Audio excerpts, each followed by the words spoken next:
Alors, bonjour, je suis Jean-Marc Léger, président de la firme de sondage Léger. Ça fait plaisir de vous retrouver. Plusieurs d'entre vous étaient probablement au congrès de l'UMQ il y a un peu plus d'un an, en mai 2022, où on a fait état des dernières tendances de l'opinion publique. Depuis ce temps-là, on a fait plusieurs découvertes qu'on veut partager avec vous aujourd'hui concernant les services municipaux, attentes et besoins de la population, le contexte économique et politique en général, mais particulièrement la gestion des médias sociaux, qui est probablement l'enjeu le plus important à ce moment-ci. Vous savez, je travaille avec plusieurs d'entre vous à travers le Québec et même à travers le Canada, et les problèmes sont les mêmes. Hein. C'est la gestion des médias sociaux qui devient un enjeu majeur pour plusieurs élus et directeurs municipaux. Donc, on va prendre le temps aujourd'hui de vous présenter les dernières tendances de la découverte. Forcément, c'est mon plaisir de partager ça avec vous parce que je sais l'importance de votre travail. Vous êtes le gouvernement de proximité, vous êtes les plus près des citoyens, mais en retour aussi, c'est là où les citoyens sont le plus exigeants. Fait qu'on comprend la difficulté d'être un peu des missionnaires du service public. Fait que pour nous, c'est notre participation. Vous savez, moi, j'ai créé cette entreprise-là pour donner une voix aux citoyens et être capable aussi d'accompagner les gens pour mieux comprendre les attentes et besoins des gens. Ben, ce webinaire-là fait partie de la mission de Léger. Vous aurez une copie, tous ceux qui participent, vous recevrez une copie de cette présentation-là, donc pas besoin de prendre des notes sur chacun des chiffres, et ainsi de suite. C'est comprendre l'esprit global de ce qu'on va présenter, une copie de l'enregistrement. Il y aura aussi une période de questions à la fin, sentez-vous libre de poser des questions. Vous avez un onglet Q&A sur ce logiciel-là, sur cette plateforme. Donc, vous pouvez commencer à poser des questions. Je répondrai au fur et à mesure ou à la fin, là, dépendant si c'est les questions, puis si c'est à propos en fonction de la présentation. Fait que voilà pour les ingrédients. Ce titre-là est important parce que c'est plus que des mots. Et pourquoi pensez-vous que les médias sociaux sont si importants aujourd'hui? Pourquoi la priorité est à l'économie et non pas à la santé pour la première fois depuis 20 ans? Pourquoi on parle d'inclusivité, d'équité, d'éco-responsabilité? Pourquoi tout ce débat-là? Parce qu'il y a un changement de pouvoir. Le pouvoir passe de la génération des baby boomers qui ont imposé pendant 50 ans leur volonté, leur perception et leurs valeurs à celle des milléniaux. Pourquoi? Parce que la cohorte des milléniaux devient la plus importante en nombre. Elle est aussi très riche, très éduquée et aussi très technologique. Ce qui fait que le pouvoir change de main. Fait que la réalité qu'on a vue hier change de façon radicale parce qu'une nouvelle génération qui impose ses codes et ses valeurs. Et c'est ça qu'il faut comprendre derrière ça, de la majorité silencieuse qui est dans le fond la génération des baby boomers à ceux des milléniaux. Parce que les milléniaux aujourd'hui ont 40 ans. Vous savez, quand on parle des milléniaux, on parle de gens qui sont nés entre 1981 et 1996. Ce sont eux qui commencent à occuper des postes importants dans l'ensemble de la société et qui amènent avec eux l'ensemble de leur bagage. Ça, c'est l'esprit de fond. Parce qu'au Canada anglais, les milléniaux sont majoritaires et ici au Québec, ils seront majoritaires en 2029 selon Statistique Canada. Donc, cette dynamique-là est extrêmement importante parce qu'elle va se poursuivre. Comment vous donner des armes pour être capable de mieux comprendre et de répondre aux besoins de ces nouveaux citoyens-là? Je voudrais commencer par ce qu'on va présenter aujourd'hui, c'est sur une base scientifique. On réalise cet indicateur-là municipal depuis 25 ans. Aujourd'hui, je vais vous présenter les grandes lignes de l'indicateur municipal pour comprendre, dans le fond, quelles sont les tendances de l'opinion. Naturellement, la force, c'est que ça donne une donnée macro. La faiblesse, c'est pas nécessairement exactement la même chose dans votre municipalité. Donc, forcément, si vous voulez avoir un indicateur municipal pour votre municipalité, bien, contactez-nous directement, puis on pourra l'adapter, puis on pourra comparer avec des villes semblables. C'est une offre qu'on fait depuis 25 ans, puis on travaille avec des centaines de villes là, sur cet indicateur-là. Vous avez les éléments devant vous, la soixantaine d'indicateurs et ainsi de suite. Mais l'esprit, c'est pour démontrer l'aspect scientifique, parce que nous, on base notre information sur la donnée et on l'interprète du mieux qu'on peut. Commençons par le climat global. Nous avons une génération, qu'elle soit plus âgée ou plus jeune, qui a fait face à 4 crises majeures. Et ça, c'est important parce que ça teint et ça change l'ensemble de la perception à l'égard de la dynamique politique et même à l'égard des élus et de la direction des villes. La nouvelle normalité, c'est quoi? On est sorti de la pandémie qui a heurté le Québec de façon claire, vous le savez autant que moi. On est passé dans une récession économique, ou en tout cas un ralentissement économique. On est toujours sur le bord d'une récession depuis 1 an et demi, mais on n'est pas en récession encore. Et ensuite de ça, avec aussi toute la pression des changements climatiques et la volonté des jeunes d'agir sur le climat. Mais au final, il y a une sous-crise qu'on sous-évalue, c'est celle de la santé mentale. Si je vous disais qu'aujourd'hui, 28 des jeunes ont déjà eu une dépression dans leur vie, 28 un vrai chiffre, 1 sur 4. Et que la majorité vit des sentiments d'anxiété, je vais en parler tout à l'heure, qui a aussi un impact sur leurs exigences face aux administrations et aux élus. 4 crises. Les jeunes aujourd'hui, les milléniaux, là, entre vous et moi, là, ils n'ont jamais connu l'inflation. Pour eux, une inflation de 0, c'est normal. Des taux d'intérêt d'1 %, c'est normal.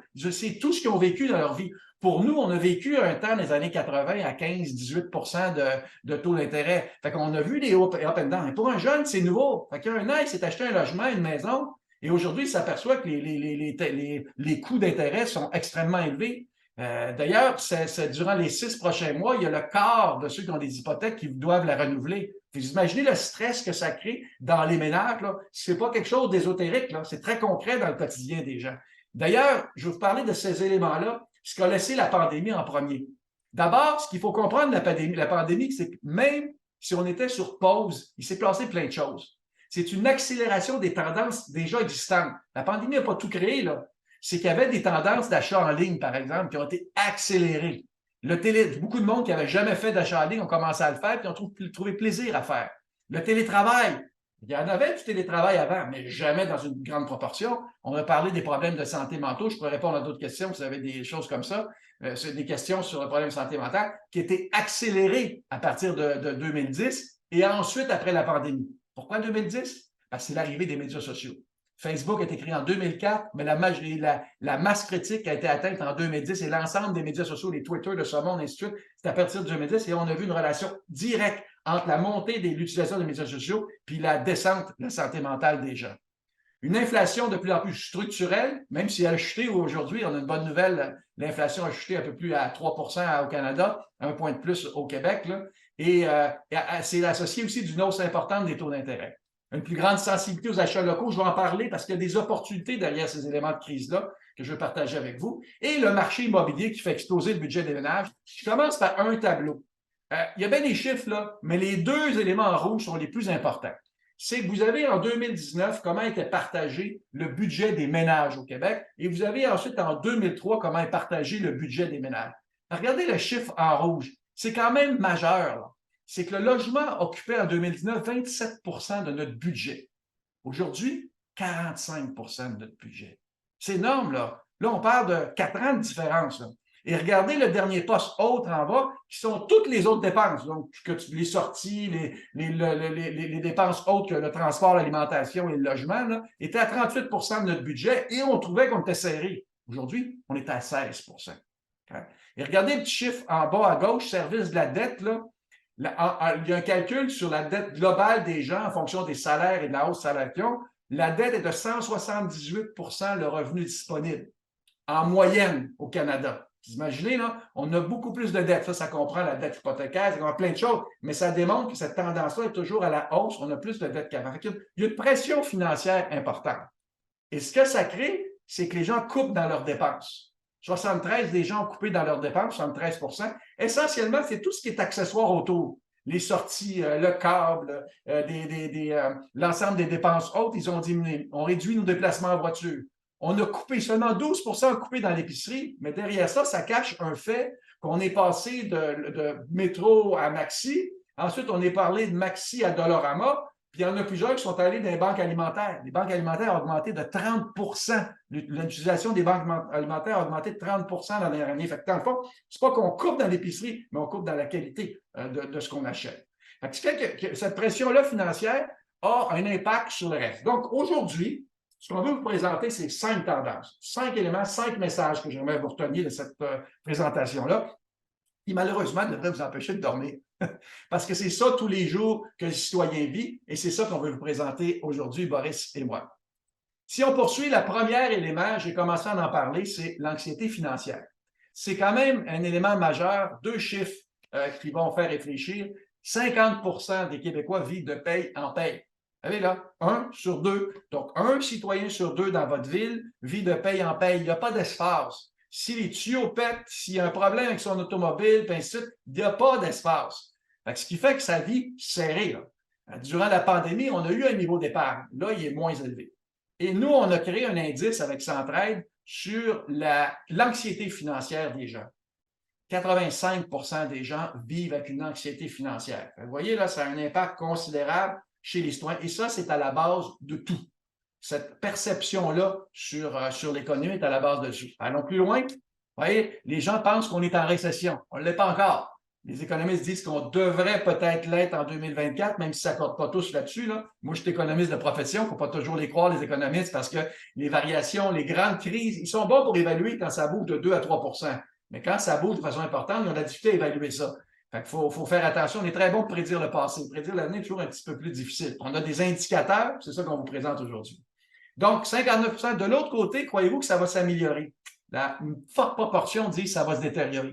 Vous savez, entre vous et moi, regardez la question s'améliorer, demeurer la même, se détériorer.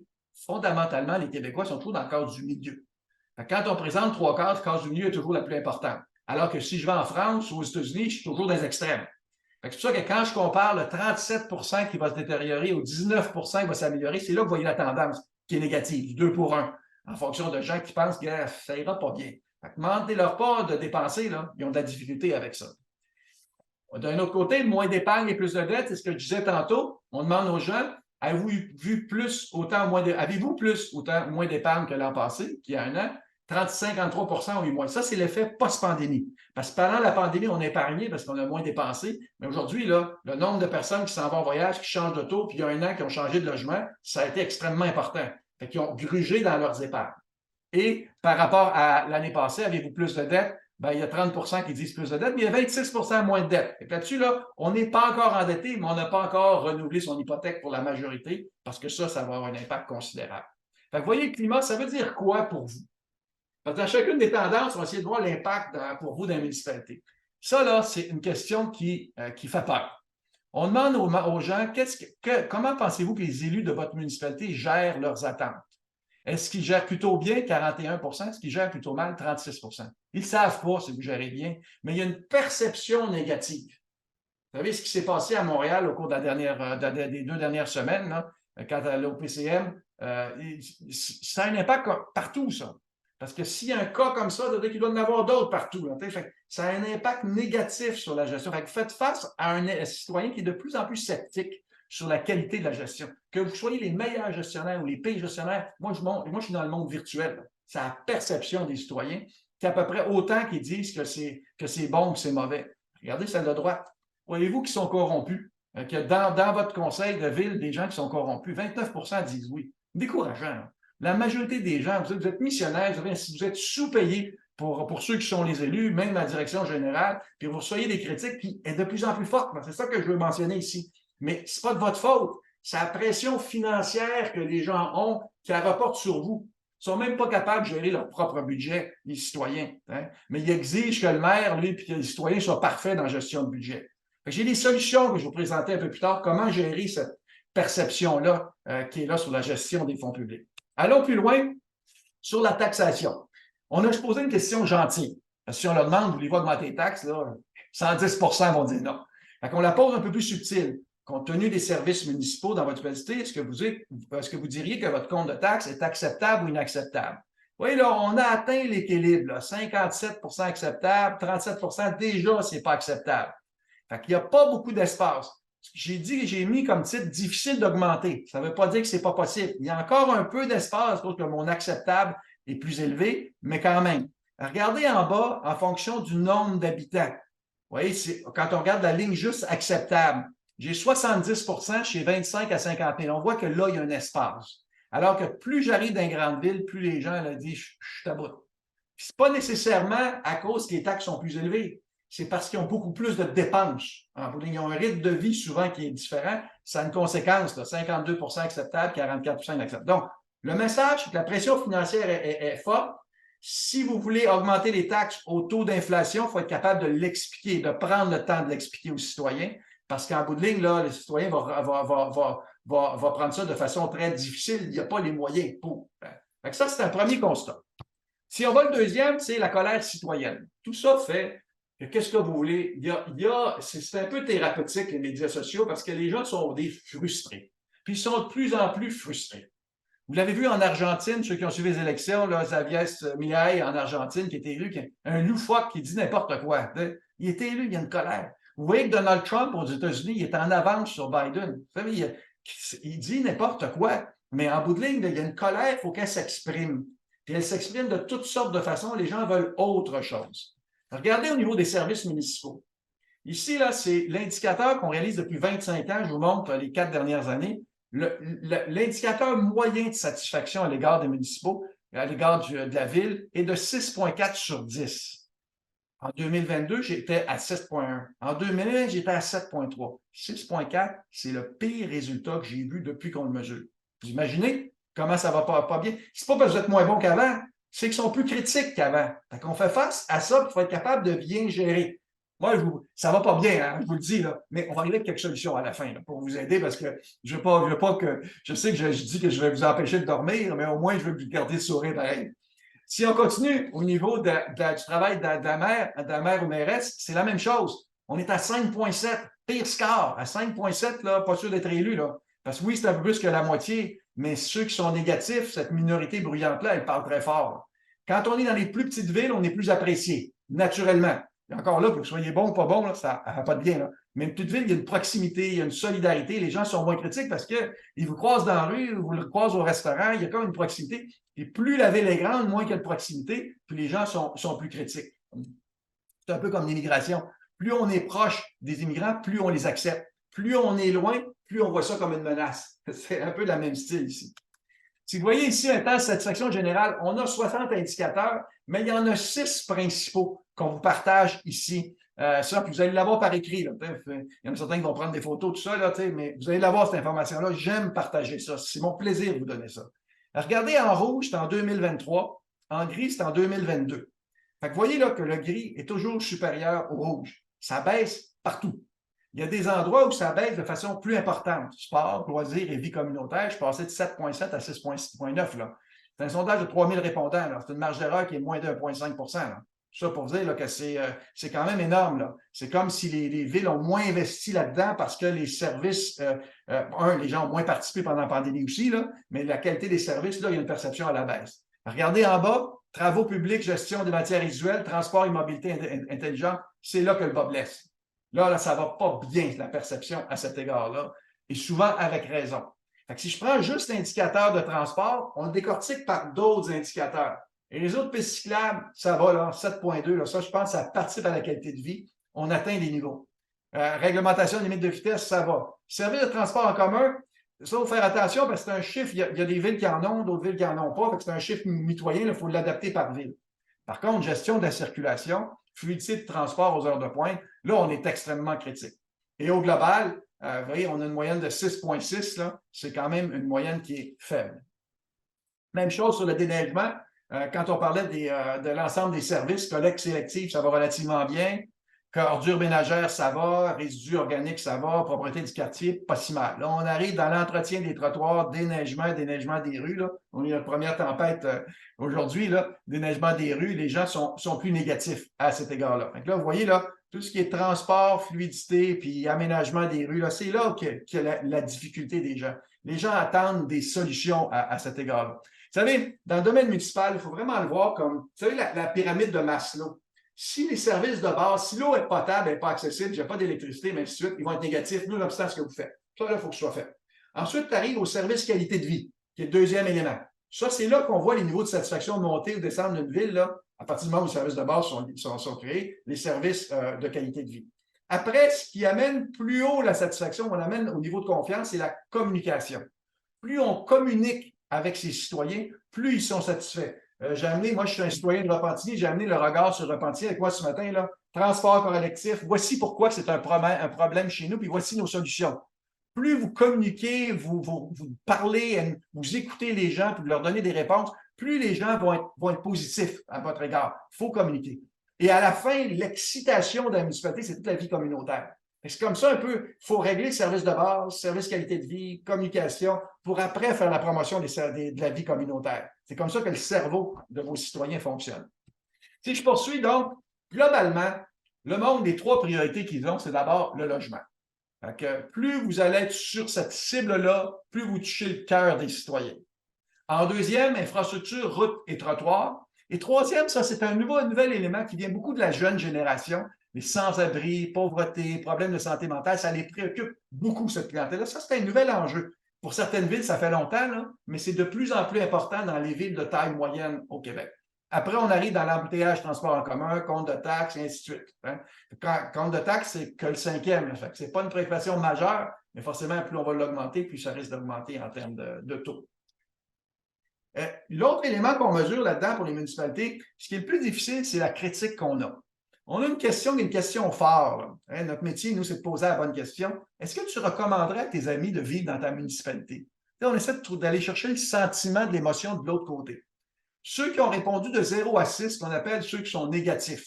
Hein, c'est un NPS là, pour ceux, Net Promoter Score, là, qui est une expression, c'est une mesure mathématique qu'on utilise. Là. Il y en a 35 d'un côté qui sont entre 0 et 6, comparé aux autres années où c'était à 24-20 Vous voyez, là, le nombre de personnes qui sont en maudit, c'est plus élevé.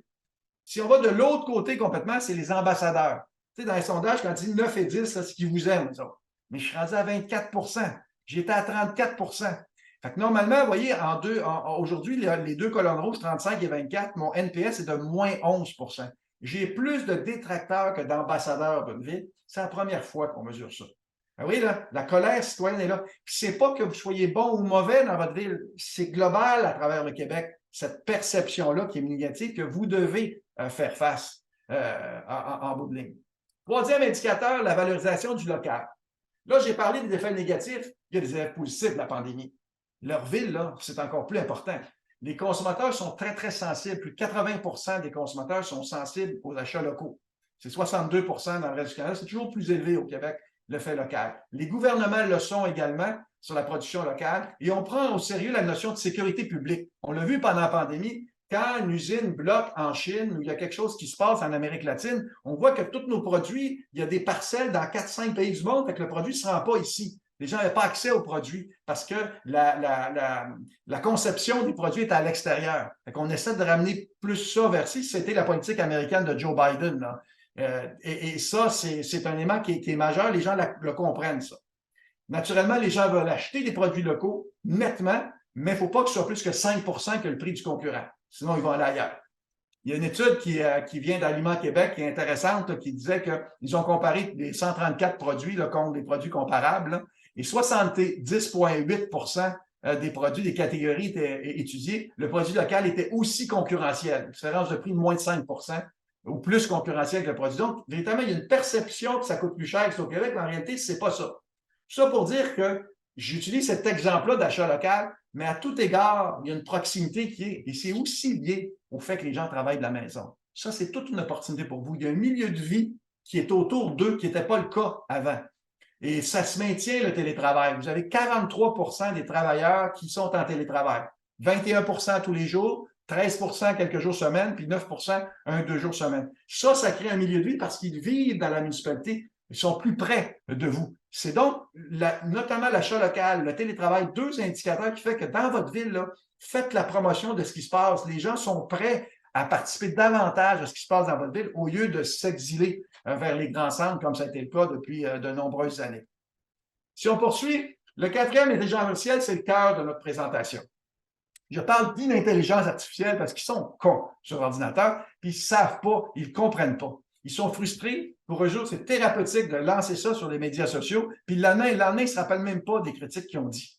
C'est quelque chose qui est fondamental à apprendre à gérer parce que, vous savez, je vous ai lu l'article la semaine dernière dans le Journal de Montréal sur le fait qu'il y a 741 élus sur 8062 postes, c'est 9,2 près de 10 des élus ont quitté leur poste. C'est extrêmement élevé. Parce que la pression est forte. Hein? C'est pas facile de se faire critiquer ces médias sociaux. Moi, vous savez, je suis partout dans les médias sociaux, puis forcément, c'est incroyable, c'est injuste. On a une solution pour vous. Et c'est pour ça que j'ai demandé à Boris de chez nous, notre stratège numérique. Lui, Boris est habitué dans la gestion de conflits, dans la formation des équipes numériques. On a créé, nous, à l'intérieur de Léger, un service pour vous aider qui s'appelle Léger Digital. DGTL, c'est Digital, là, qui est une agence qui part de nos sondages pour générer des stratégies numériques qui sont adaptées. J'ai demandé à Boris, partage tes connaissances, partage ton expertise avec les gens, donne-leur aux municipalités, puis après, si ça vous intéresse, bien, il sera disponible. Boris? Merci beaucoup, Jean-Marc. À la prochaine. Merci, Jean-Marc. On se rappelle que le titre de ce webinaire, c'est de la majorité silencieuse à la minorité bruyante. Donc, les statistiques ici illustrent très bien ce phénomène.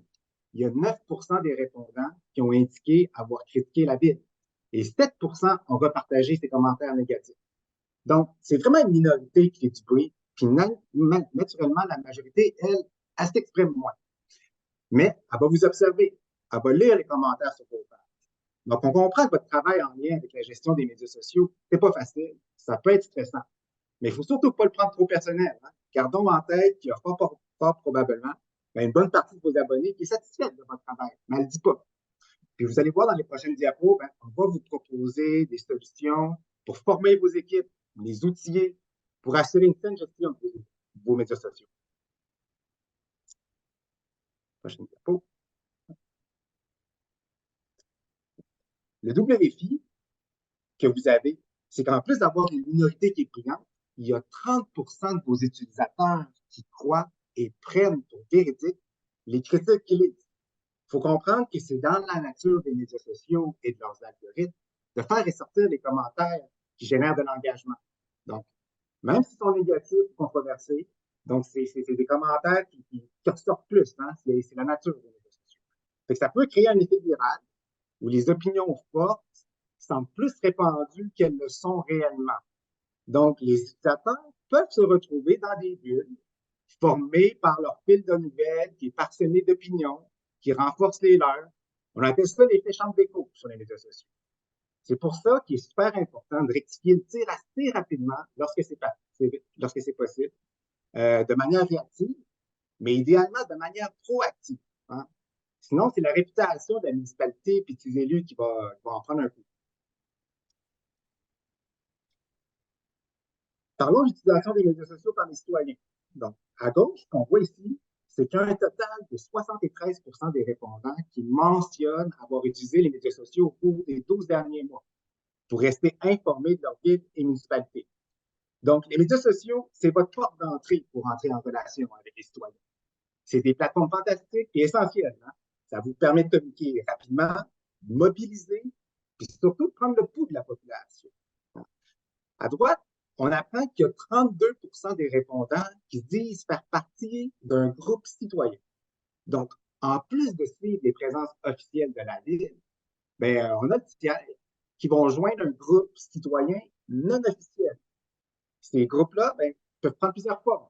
Ça peut être des groupes de quartier pour favoriser l'entraide, les fameux groupes de type Spotted, ou encore des groupes de discussion politique qui portent sur des grands enjeux ou des projets d'envergure. On peut penser au tramway, ces temps-ci à Québec, c'est beaucoup jasé dans ces groupes-là. Donc, je pense que c'est important de retenir ici, c'est que vous ne pouvez pas, puis vous n'aurez jamais le contrôle total sur les communications en ligne. Puis c'est normal.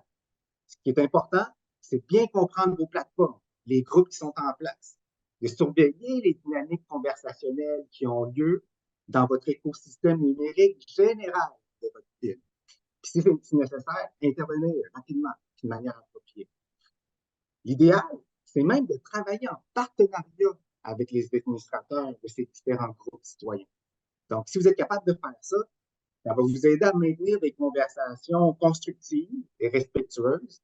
Puis éventuellement, ils peuvent même être des alliés pour influencer ou mobiliser ou contrer les fausses rumeurs. On va à la prochaine diapo. Ici, il est intéressant de noter que... Oh, pardon, si on peut aller à la diapo précédente. Désolé. Merci. Ici, il est intéressant de noter qu'il y a 15 des répondants qui ont choisi de contacter leur municipalité via les médias sociaux. Cependant, il y a 36 de ces utilisateurs qui se sont dit insatisfaits de la réactivité de leur municipalité à leurs requêtes ou commentaires sur ces plateformes. Donc, ça démontre l'importance d'être présent, mais surtout d'être actif au niveau des réponses. Hein. De manière générale, les utilisateurs, ils s'attendent à être répondus à l'intérieur de 4 heures sur Facebook. Donc, on observe régulièrement des organisations qui sont pleines de bonnes intentions, qui créent une plateforme sociale, mais qui ne la maintiennent pas activement ou qui la délaissent carrément. Fait, lorsque ça se produit, c'est souvent cette fameuse minorité bruyante-là qui va prendre les dessus, qui va prendre possession de ces plateformes-là, puis qui va orienter le discours puis la perception publique. Et bien, Boris, tu me permets un commentaire. Oui. Excusez pour le son de Boris, parce qu'on est un peu plus de personnes que prévu au webinaire, là, ça met un peu de pression sur la plateforme. Le 36% est important parce que la nouvelle génération vit dans l'instantanéité. Ça, c'est une tendance de fond qu'on mesure dans toutes les études marketing. Ils veulent une réponse immédiatement. Forcément, vous, comme gestionnaire municipal, vous ne voulez pas dire n'importe quoi 2 minutes après qu'il a posté quelque chose sur les médias sociaux. On le comprend, mais lui, il ne comprend pas. Parce que s'il contacte une entreprise, il faut qu'elle réponde immédiatement, sinon elle est incompétente. Fait que votre concurrence, c'est pas les services publics, c'est vraiment ce que offrent les autres entreprises publiques sur le net. C'est pour ça que le niveau d'insatisfaction est élevé. C'est ça qu'il faut être capable de suivre, là. Plus vous prenez de temps à répondre, plus l'insatisfaction va être élevée. Donc, il faut établir des mécaniques pour forcément juste dire « je vous ai entendu, je vous reviens plus tard ». Vous avez cette génération-là qui va donner une pression énorme. Maurice? Oui, continuons.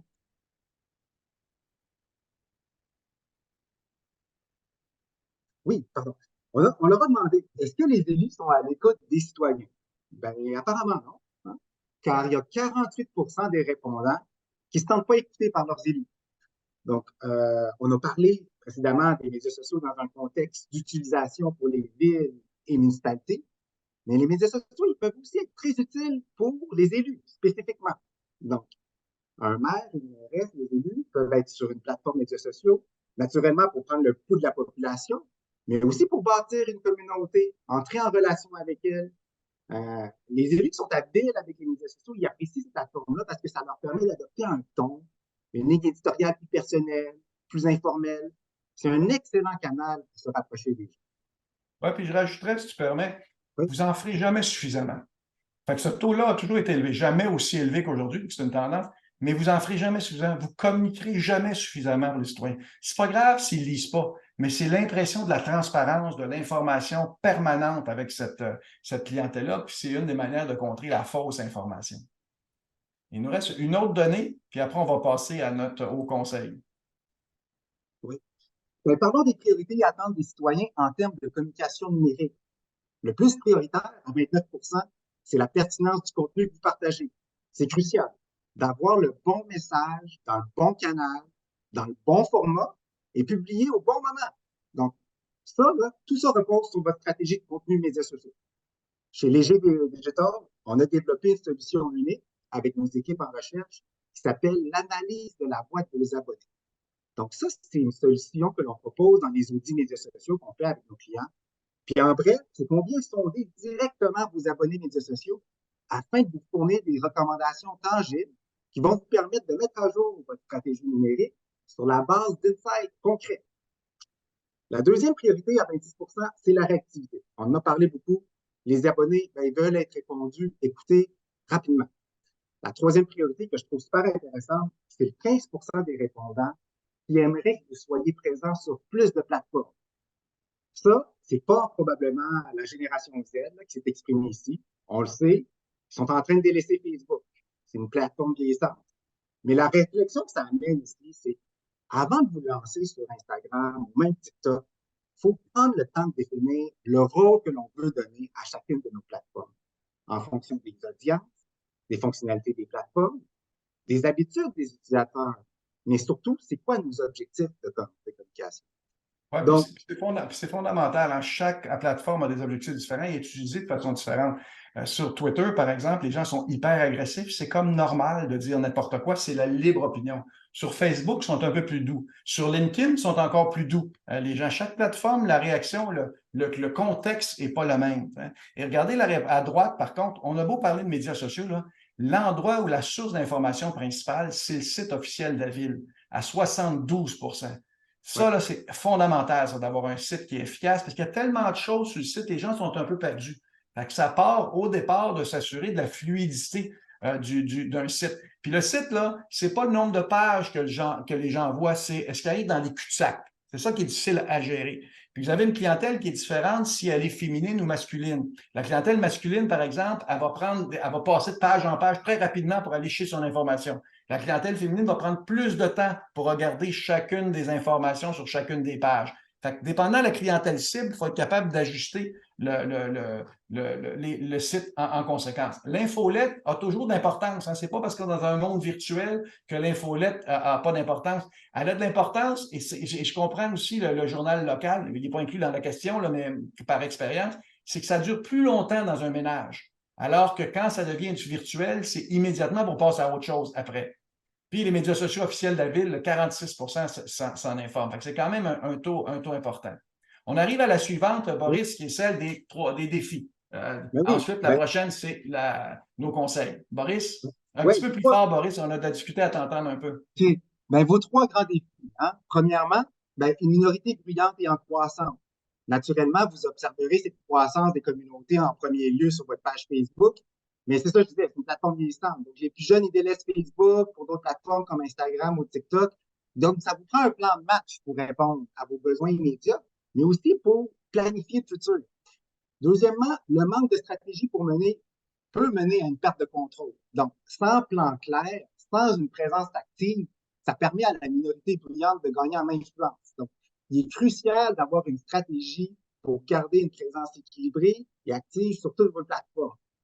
Puis, ben, cette perte de contrôle, elle peut entraîner un risque de désinformation. Donc, les gens peuvent juger comme vrais les commentaires négatifs et les critiques qui circulent au sujet de votre ville. Donc, ça, c'est le scénario qu'on ne veut pas parce que ça peut mener à un effritement de la confiance. Nos recommandations. Ouais. Donc, c'est ça. Nos recommandations, on en a 5. Premièrement, il est crucial de ne pas le prendre personnel. Donc, ça veut dire de garder une perspective professionnelle et objective, même face à des critiques ou des commentaires négatifs. On sait que ce n'est pas facile, mais il faut être capable de se détacher un peu de ça. En deuxième lieu, ben, pour bien gérer vos plateformes et les commentaires, il est essentiel d'outiller vos équipes, que ce soit via un outil, une stratégie, de la formation. On recommande souvent à nos clients de débuter avec l'audit numérique. Hein. Ça vous permet de faire un bon état des lieux, d'avoir une lecture claire de ce qui se passe dans votre écosystème. Puis par la suite, ben, on peut développer avec vous les stratégies adaptées pour former vos équipes, puis bien les outiller. Troisièmement, consolider un réseau d'ambassadeurs et d'alliés. Bien, ça, il s'agit de bâtir et de maintenir des relations avec les administrateurs, les individus au sein des groupes qui peuvent soutenir nos messages. Hein. Ça va vous aider à maintenir un discours public respectueux, équilibré, puis d'avoir des relayeurs qui peuvent être très utiles dans le futur. Troisième point est de baliser la conversation. Ça veut dire d'établir une ligne directrice claire pour les discussions qui ont lieu sur votre plateforme afin que les échanges restent constructifs. Donc, vous êtes l'administrateur de votre page Facebook. Donc, vous avez le droit de définir les codes de conduite au sein de votre carré de sable. Donc, vous pouvez le faire notamment à l'aide d'une étiquette, hein, mais c'est surtout en formant vos gestionnaires de communauté hein, qui vont être bien équipés pour gérer les dynamiques et les commentaires dans vos présences. Enfin, la cinquième recommandation, c'est d'entretenir une présence active et stratégique. Une fois qu'on se lance sur les médias sociaux, on se suggère de ne pas le faire à moitié. Ça vous prend une stratégie cohérente, une présence active, une équipe formée. Je vous mentionnais aussi l'importance de se munir d'une stratégie média numérique. Parce que de manière générale, vos publications vont rejoindre organiquement seulement 5 de vos abonnés. Donc, si vous avez une campagne de sensibilisation, des messages importants à véhiculer, c'est super important de prévoir de la publicité hein, pour assurer une visibilité et un bon impact de vos messages. Voilà. Merci, Boris. Vous savez, à l'intérieur de ça, c'est facile à dire. Le plus difficile, c'est toujours l'exécution de ça. Parce que là, vous avez les éléments de base. Forcément, chaque municipalité a des enjeux différents. Si vous voulez aller plus loin, nous, on a un service de numérique pour être capable de vous accompagner, parce que je sais que c'est votre principale préoccupation.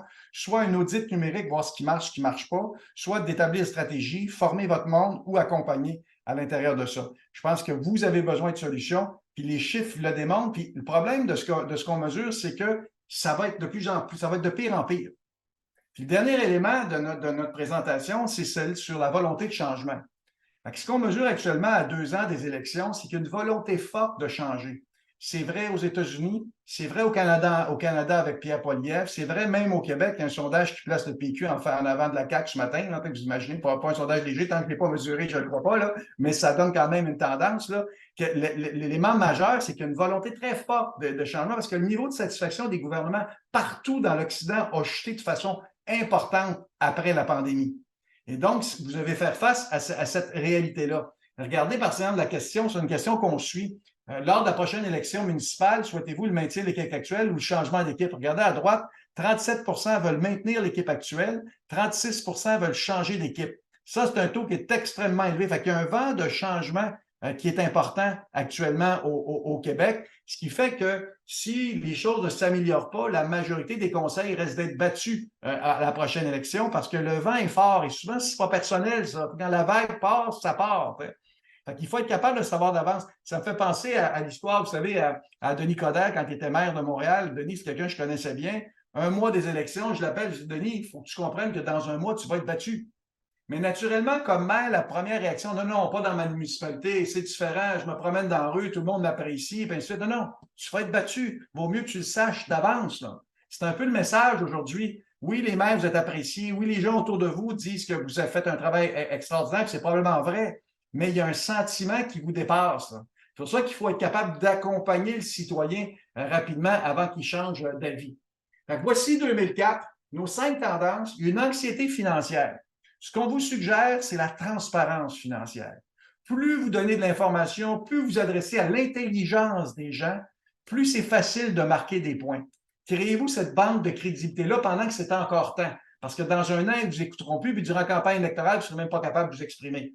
Il faut prendre le temps à ce moment-ci d'avoir cette transparence-là de communication avec le citoyen. C'est une exigence à l'ère des médias sociaux. Les gens ont ce qu'on appelle un bullshit detector. C'est-à-dire qu'ils savent quand les politiciens mentent.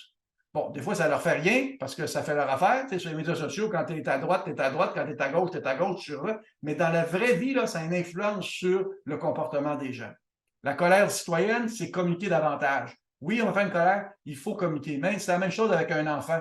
Vous savez, quand il est en maudit, il faut prendre le temps de jaser, de l'écouter, de sentir qu'on l'écoute et d'être capable de l'amener sur notre terrain pour qu'il change son comportement. La valorisation du local, on ne promouvoit pas assez ces centres d'excellence-là dans les municipalités, les succès municipaux. Moi, si j'avais un infolette ou un site Internet, je ferais la promotion de ce qui va bien dans la ville. Parce que ce qui va mal, là, vos citoyens vont dire, mais faites la promotion, les gens ont besoin de succès, ils ont besoin de s'associer à quelque chose qui gagne. Vous allez le voir aujourd'hui dans le défilé des Alouettes, là, le Québec n'a pas gagné souvent au cours des dernières années. C'est dans le sport, le seul endroit où on peut gagner, puis ça fait longtemps qu'on n'a pas gagné à Coupe Stanley. Ça, là, c'est un sentiment très québécois. On a besoin de succès. On s'associe au succès. Fait que faites cette valorisation-là du succès, puis surtout dans un univers que le local est tellement important pour les gens. On veut savoir ce qui marche autour de nous. L'intelligence artificielle, c'est ventiler. Prenez pas ça personnel. Même celui qui le dit ne le pense pas vraiment. Vous savez, il veut juste avoir un nombre de clics de personnes, puis il s'entoure à cause des algorithmes de gens qui pensent comme lui, mais c'est des minorités. C'est important. Il ne faut pas le sous-évaluer parce que c'est en croissance, mais quand même, formez, balisez, faites de travail, soyez proactifs, soyez une coche en avant. C'est la technique Jean Drapeau. Il se faisait accuser, Jean Drapeau, que mon père est très connu, Jean Drapeau, il se faisait accuser qu'il était anti-environnement. Il ne répondait pas. Le lendemain, il s'en allait sur le Mont-Royal et il plantait mes arbres. Il faut être capable de l'amener toujours sur son terrain. Et la dernière chose, c'est quand on veut du changement, il faut que vous le représentiez. Fait que c'est important d'avoir des projets innovateurs. Pourquoi ils voteraient pour toi? Parce que ce que vous avez fait au cours des 4 dernières années, les lecteurs s'en foutent. Les lecteurs ne votent pas pour vous. Les lecteurs votent pour lui. Qu'est-ce que vous allez lui apporter? C'est ce que vous allez faire les 4 prochaines années qui sont importantes. Fait que tu le vois, les gouvernements qui manquent d'idées, qui sont plus capables de faire des réformes et qui s'en vont dans le dallo, là, parce que les lecteurs votent pour demain. Qu'est-ce que tu vas m'offrir? Fait que la notion, c'est qu'il faut vous représenter le changement. Même dans votre équipe, ça prend du nouveau monde. On ne peut pas avec la même équipe. Les gens, là, ce qu'ils veulent, c'est autre chose. Et il y a 4 ans, je disais l'inverse. Ce que le monde veut, c'est la stabilité. Aujourd'hui, ce que les gens veulent, c'est le changement. Si vous pensez que l'année 2023 était rock and roll, je vous dirais que l'année 2024 va être heavy metal. C'est-à-dire que les perturbations sont là. C'est pour ça qu'il faut prendre l'offensive. Soyez à l'avant-garde, soyez à l'avance, notamment sur les médias sociaux. Pas juste sur les médias sociaux, mais notamment sur les médias sociaux. Donc, ce qu'on vous propose, nous autres ici, c'est cette information-là. On vous la transmet. N'hésitez pas, si vous avez des questions, des préoccupations et tout ça, là, de nous contacter directement. Puis on a 2 services pour accompagner, qui est l'indicateur municipal pour être capable de vous aider dans votre municipalité pour avoir des affaires plus spécifiques, ou l'autre, l'accompagnement stratégique sur tout ce qui est numérique, qui, à mon avis, est l'élément fondamental, c'est le cœur de la difficulté que les villes ont actuellement au Québec.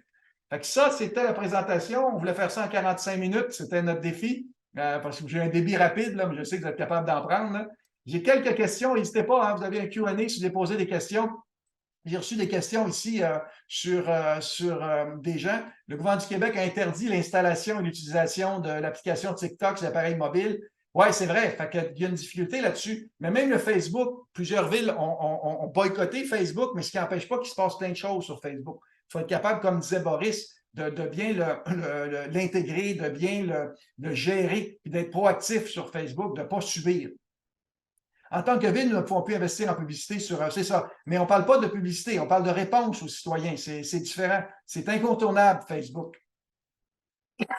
Vous avez dit qu'on est prêt, qu'on est plus près des gens, plus on comprend et on est efficace dans ce qu'on peut apporter. Selon vous, pourquoi c'est si difficile pour les dirigeants des municipalités d'être près de la population? Ils savent bien le faire pendant la campagne.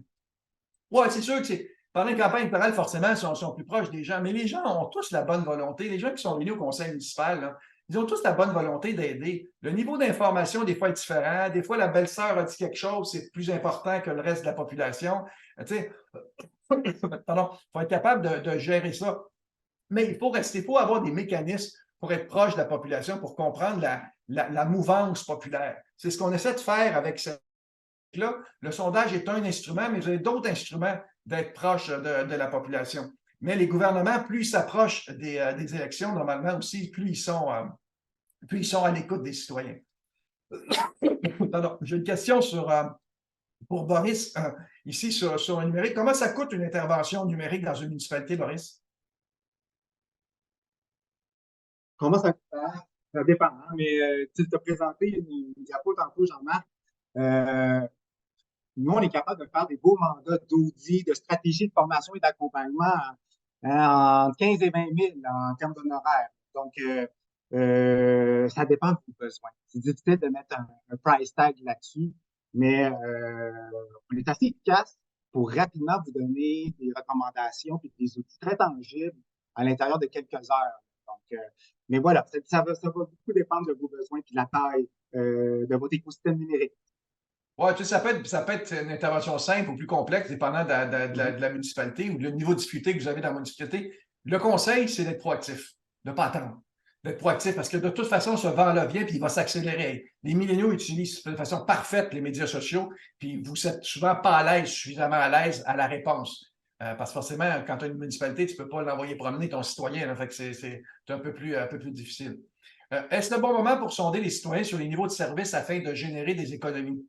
C'est sûr que la réponse, ça va être oui. Là. Pendant un sondage, c'est bon de faire des sondages. Là. Moi, c'est mon métier. On fait 3000 sondages par année de tout type, de toutes sortes. Là. On a accès. La question, c'est plus vous sondez tôt, plus vous préparez la prochaine élection. Puis c'est pas juste une question électorale, là, parce que les administrations sont perturbées par l'échéancier électoral. Il faut être proche, il faut être capable de prévoir ce qui va se passer. Vous savez, on est à 2 ans d'élection. Normalement, c'est en 2024 que les équipes de concurrentes ou la compétition commencent à s'organiser. Tout le monde dit que je devrais me présenter, c'est en 2024. Puis c'est au début de 2025 que là, ils se créent une équipe et qu'ils commencent le financement. Fait que plus vous êtes proactif au début pour éviter les candidats d'envergure et de coller aux préoccupations des citoyens, mieux c'est. C'est la réalité. J'ai vu tellement de maires compétents se faire battre sur des enjeux qu'ils n'avaient pas prévus. Il faut être capable de voir venir cette vague-là pour être capable d'y répondre. Pourquoi n'avez-vous pas évalué les bulletins municipaux dans votre étude? C'est plus l'infolette, comme ça, parce que chacune a une définition différente d'une municipalité à l'autre. Forcément, c'est des données macro qui s'appliquent dans votre ville, généralement, en fonction de la grandeur de la ville. Mais vous avez tous des réalités locales qui sont différentes. Le transport, par exemple, c'est tellement différent d'un endroit à l'autre. La gestion des services municipaux, c'est tellement différent si vous êtes dans une nouvelle ville qui a été fusionnée ou pas. Il y a des réalités qui sont autres. Est-ce que vous devez faire une nouvelle version du Code Québec vu les dernières années? C'est une bonne question parce que le Code Québec, j'ai donné tout mon cœur là-dedans. C'est pour qu'on exprime cette différence québécoise-là. Oui, il y a des choses en commun avec le reste du Canada. Quand j'ai écrit ce livre-là, un des éléments, c'est que 71 de nos attitudes et comportements étaient semblables au reste du Canada. On n'est pas si différents, mais le 29 fait toute la différence. C'est là-dessus qu'on a fait un code entre les 7 traits identitaires qui différencient les Québécois. Cet effet de solidarité-là qui est très forte ici au Québec, là. La notion de consensus. Vous savez, tout le monde, quand vous les avez, ces médias sociaux, ils chialent. Quand vous êtes amené dans une salle à l'hôtel de ville, là, ça prend 10 minutes puis un consensus. Là. Ça fait partie de la réalité là, de se trouver des terrains d'entente. C'était ça l'esprit du livre, le Code Québec. J'aurais une conférence à en parler, je pourrais en parler pendant des jours de la différence québécoise. Ça a été un des éléments qui m'a motivé tout au long de ma carrière, mais là, ce n'est pas le but de la conférence aujourd'hui. Selon votre sondage, les citoyens semblent apprécier l'aménagement des pistes cyclables dans leur municipalité. Avez-vous remarqué une grande différence d'acceptabilité selon la taille de la population? Oui, il y a toujours une différence parce que les villes de 100 000 et plus, des fois, sont mieux équipées, mais on voit aussi c'est des problèmes de circulation qui sont plus importants. Fait qu'il y a une réalité directement. Partout au Québec, là, la taille de la municipalité, il y a des écarts à tout égard. À tout égard, sur les services, chacun des services qu'on mesure, que ce soit la sécurité publique, que ce soit les pistes cyclables, il y a des différences en fonction de la taille de la municipalité. On a fait des villes de 25 000 et plus parce que c'est plus difficile de rejoindre les gens de plus petites municipalités, mais on peut aussi répondre aux questions des gens de 25 000 et moins. Est-ce que vos propos s'appliquent? Ouais, c'est la question aux petites municipalités, moins de 5 000. Oui, regardez la tendance qu'on mesure sur les grandes villes versus les petites villes, puis dites-vous que ça s'accélère. Bon, mais dans les réalités de 5 000 habitants, souvent, les gens sont élus par acclamation. Ce n'est pas vraiment une question de campagne électorale, c'est une question de motivation. Souvent, on n'a pas les budgets pour les projets qu'on a dans les plus petites villes. Fait que les réalités sont un peu différentes dans les petites villes. Puis il y a beaucoup de villes. Vous savez, il y a des différences fondamentales avec l'Ontario. Ça, c'est vraiment l'effet québécois de solidarité de municipalité. Il y a 1110 villes ou 1111, dépendant, là. Il y a 1110 villes, municipalités au Québec. Il y en a 440 en Ontario. On a 3 fois plus de villes au Québec parce qu'on aime se regrouper entre nous dans des gens, dans des villes qui sont plus homogènes.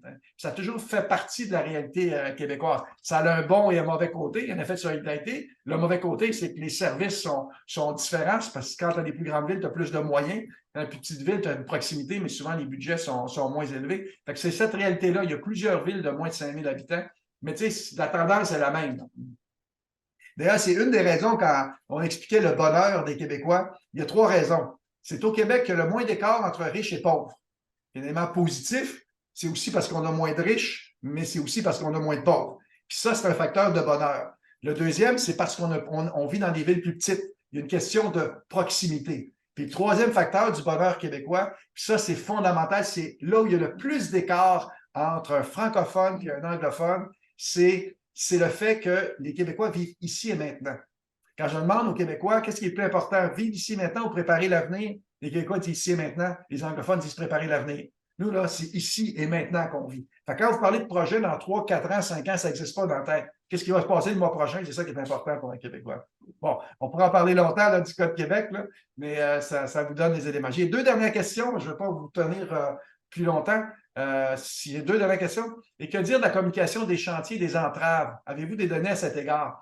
Non, je n'ai pas de données précises à cet égard, mais une chose est sûre, c'est quand vous voyez que ça perturbe la vie quotidienne des gens, forcément, plus il y a de communication, d'expliquer le pourquoi, c'est tellement important. Parce que vous êtes élu, vous avez accès à de l'information que le citoyen n'a pas, puis il ne le comprend pas. Comment ça se fait que c'est encore bloqué dans cette rue-là? Il ne comprend pas pourquoi. Plus vous communiquez, que ce soit dans les médias, mais que ce soit juste sur le chantier, s'il y avait un panneau qui explique pourquoi, là, c'est positif, ça. On entre dans un air de communication. Il faut être capable de communiquer à l'égard des villes, comme le fait l'entreprise privée. Parce que c'est à eux qui vous comparent. Il faut être capable de leur dire les vraies affaires. Faites confiance aux citoyens. C'est avec eux. Et plus vous allez nourrir les ambassadeurs et les alliés, mieux c'est. C'est un peu le phénomène que j'appelle Julie Snyder. Essayez d'attaquer Julie Snyder sur les médias sociaux. C'est pas Julie Snyder qui répond. C'est 250 personnes qui répondent en disant « C'est faux ce que tu dis, Julie n'est pas comme ça ». Ça, là, c'est un phénomène, ça, au Québec. Fait qu'il faut créer des ambassadeurs qui vous défendent. Dernière question. Avez-vous sondé la perception des citoyens quant à l'implantation des mesures de tarification incitative, par exemple la tarification incitative des déchets? Ça, là, c'est une question d'incompréhension. La perception du citoyen, c'est que de toute façon, ça va me coûter plus cher. Fait que, donc, il y a une réflexion à faire à cet égard-là. C'est sûr que c'est intelligent, c'est vrai pour les déchets, c'est vrai pour l'électricité, c'est vrai pour l'eau. Cette tarification incitative est logique pour un fonctionnaire. Pour un citoyen, là, c'est très québécois, de toute façon, à la fin, je vais payer plus. Donc, partez de cette perspective-là à cet égard-là, où vous avez besoin d'éduquer les gens et de les accompagner. Les gens veulent vous aimer. Soyez aimable. C'est tout. C'est ça la conclusion, en bout de ligne. Ils sont critiques parce qu'ils ne vous voient pas suffisamment, vous ne communiquez pas assez. Allez-y, ouvrez les balles. Vous allez voir que les citoyens vont vous accompagner. Il y aura toujours des gens qui vont être négatifs. Il faut les isoler, les baliser. C'est une question de temps. Vous savez, ce qu'on vit aujourd'hui à notre époque, en 2024, c'est ce qu'on a vécu il y a 150 ans quand ça a été la création des journaux. C'était des journées à potins, des rumeurs, des scandales qui sortaient. Tu sais, tous les journaux qui sortaient partout au Québec, là, il n'y a pas de contrôle sur l'information. Ils se disaient n'importe quoi dans les médias. Et là, à un moment donné, ça s'est géré. Il y a eu des règles, il y a eu des poursuites, il y a eu tout ça qui a fait que ça a géré, puis les journaux sont devenus un porte-étendard de l'opinion publique. Les médias sociaux, c'est une question de temps. Vous savez, il y a 20 ans, ça n'existait pas. Facebook a été créé en 2004. Ça n'existait pas il y a 20 ans. Fait qu'il y a un temps où c'est le Far West, mais c'est une question de temps où ça va gérer cette histoire-là. Les Twitter de ce monde, là, tôt ou tard, on va gérer ces types de plateformes-là pour éviter les propos haineux et tout ça. Pour l'instant, là, c'est le Far West, mais c'est une question de temps. Faites confiance à l'humain, on trouve toujours la solution. Sur ces bons mots, on vous laisse. Si vous voulez, on vous envoie une copie de la présentation. N'hésitez pas à nous répondre par email. C'est mon plaisir de vous aider, que ce soit financièrement ou gratuitement. Moi, ma job, c'est d'aider parce que j'ai compris dans la vie que plus tu donnes, plus tu reçois. Fait que ça me fait plaisir. Je suis dans un rôle comme ça d'avoir de l'information, puis j'en ai surtout. Fait que, on se reverra probablement l'an prochain à l'UMQ ou ailleurs. On vous mettra à jour ces informations-là. Et j'espère que vous avez apprécié cette information. Merci. À la prochaine.